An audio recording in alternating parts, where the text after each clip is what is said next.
நல்ல திரைக்கலைஞன், நல்ல இசைக்கலைஞன், இது எல்லாத்தையும் தாண்டி ஒரு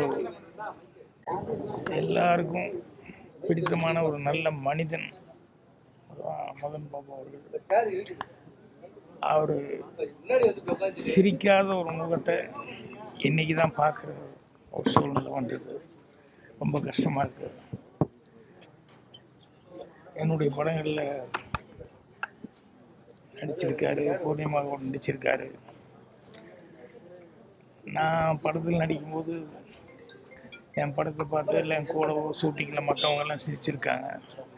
ஆனால் நான் கூட நடிக்கும்போது சிரிப்பு அடக்க முடியாமல் அவஸ்தைப்பட்டது அப்படிங்கிறது வந்து மதன் பாபு அவர்கிட்டையும் கொச்சின் அனிபான் ஒரு நடிகர் அவர் இருந்தார். இவன் 2 பேர்த்து கூட நடிக்கும்போது தான் என்னால் சிரிப்பையே கண்ட்ரோல் பண்ண முடியாத அளவுக்கு அவஸ்தைப்பட்டேன்.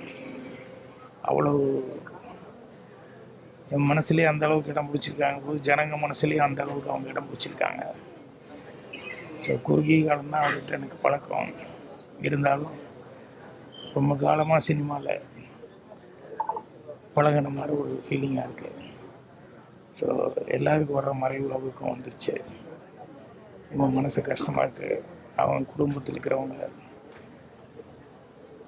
உற்றார் உறவினர், நண்பர்கள் எல்லாத்துக்குமே என்னுடைய ஆறுதல் தெரிவிச்சுக்கிறேன். மதன் பாபு அப்படின்னு சொன்னாலே அவருக்கு அடையாளம் அவருடைய சிரிப்பு.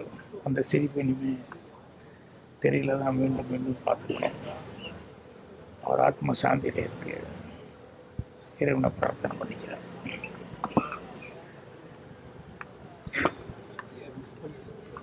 மதன் பாபு சார் வந்து ஒரு நம்ம இண்டஸ்ட்ரிக்கு கண்டிப்பாக பெரிய லாஸ்.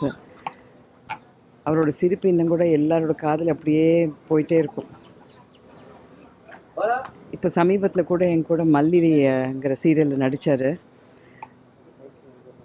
அங்கே செட்டில் கூட ஏதாவது ஒன்று சொல்லிட்டு சிரிச்சிட்ருப்பார். பழைய ஞாபகம்லாம் பேசிகிட்ருப்பார். அவர் இருக்கும்போது கொஞ்சம் டைம் போகிறதே தெரியாமல் இருக்கும். ஒரு நல்ல மனிதர் அவர். எனக்கு அவங்க ஃபேமிலியை வந்து சின்ன வயசுலேருந்தே தெரியும். ஸோ அவங்க சிஸ்டர், அவங்க ஃபேமிலியெலாம் எனக்கு சின்ன வயசுலேயே தெரியும். ஸோ அப்போவே சொல்லுவாங்க எங்கள் பிரதர் வந்து ஒரு ஆக்டர் அப்படிம்பாங்க. ஸோ இங்கே வந்து தான் நான் எங்கள் படம் பாரிஜாதம் போது சந்தித்தேன் அவரை. அதுக்கப்புறம் அவரோட படம்லாம் பார்த்து எப்போவுமே நாங்கள் எல்லாருமே ரசிக்கிறது உண்டு. ஏன்னா எப்போவுமே சிரிக்க வச்சுட்டே இருப்பார் அவர். ஸோ நம்ம ஒரு நல்ல கலைஞரை நம்மளுக்கு ஒரு பெரிய லாஸு. அவரோட இழப்பு வந்து பெரிய லாஸு. யார்கிட்ட சொன்னாலும் ஐயோ அவரா அப்படி, ஐயோ சிரிச்சுட்டே இருப்பார், நல்லா இருக்குமே அவரோட இது பண்ண படம் பார்க்கும்போதே ரொம்ப ஜாலியாக இருக்குமே அப்படிம்பாங்க. ஸோ அவர் இல்லாமல் இருக்கிறது வந்து நம்ம இண்டஸ்ட்ரிக்கு ஒரு பெரிய இழப்பு தான் அது. ஸோ அவரோட ஆத்மா சாந்தி அடையணும், கடவுள்கிட்ட வேண்டிக்கிறேன்.